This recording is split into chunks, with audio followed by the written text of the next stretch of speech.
नमस्कार दोस्तों, बहुत बहुत स्वागत है आपका मेरे चैनल पर। मेरा नाम मनदीप है और आज हम बात करेंगे प्रसिद्ध जो हमारे सिद्ध हैं श्री बाबा बालकनाथ जी। वह उत्तर भारत में जैसे राज्य हैं हिमाचल प्रदेश और पंजाब में काफ़ी प्रसिद्ध हैं। लोग उनको बहुत मानते हैं। तो आइए शुरू करते हैं।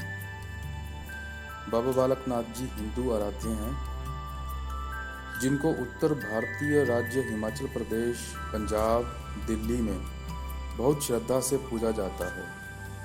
इनके पूजनीय स्थल को देउट सिद्ध के नाम से जाना जाता है। यह मंदिर हिमाचल प्रदेश के हमीरपुर जिले के चकमोह गांव की पहाड़ी के उच्च शिखर में स्थित है। मंदिर में पहाड़ी के बीच एक प्राकृतिक गुफा है। ऐसी मान्यता है कि यही स्थान बाबा जी का आवास स्थान था। मंदिर में बाबा जी की एक मूर्ति स्थित है। भक्तगण बाबा जी की वेदी में रोट चढ़ाते हैं।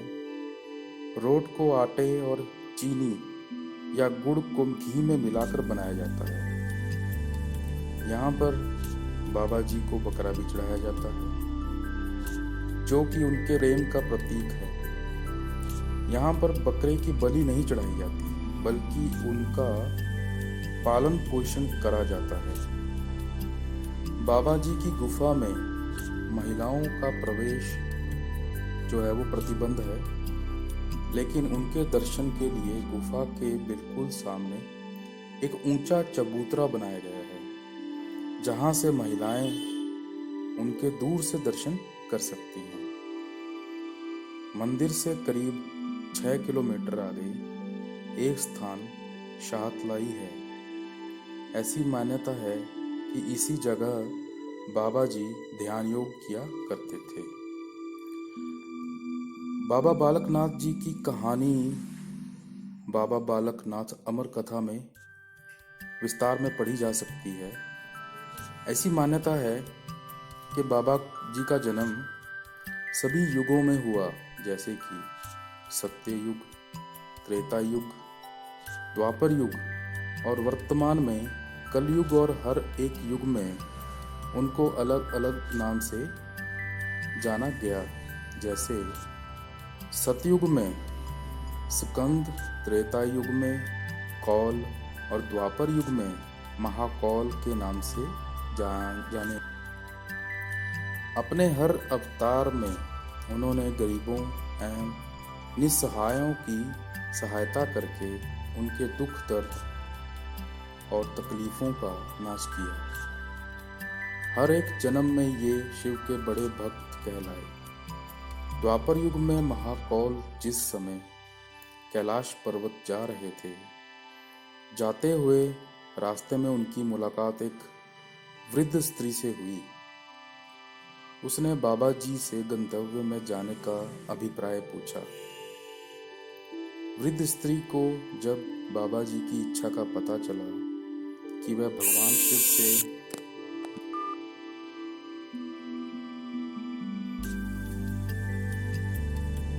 वृद्ध स्त्री को जब बाबा जी की इच्छा का पता चला कि वह भगवान शिव से मिलने जा रहे हैं, तो उसने उन्हें मानसरोवर नदी के किनारे तपस्या करने की सलाह दी। और माता पार्वती, जो कि मानसरोवर नदी में अक्सर स्नान के लिए आया करती थी, से उन तक पहुंचने का उपाय पूछने के लिए कहा। बाबा जी ने बिल्कुल वैसा ही किया और अपने उद्देश्य भगवान शिव से मिलने में सफल हुए।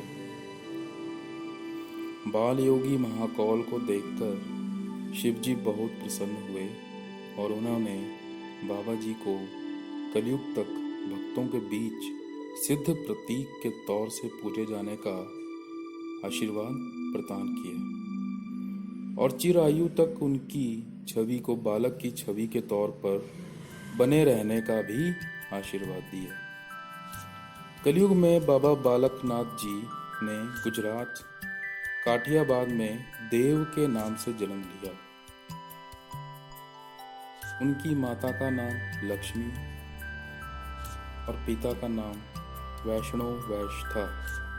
बचपन से ही बाबा जी अध्यात्म में लीन रहते थे।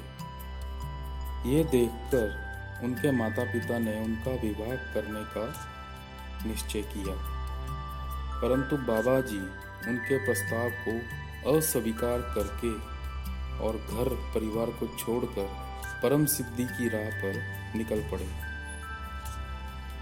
और एक दिन जूनागढ़ की गिरनार पहाड़ी में उनका सामना स्वामी दत्तात्रेय से हुआ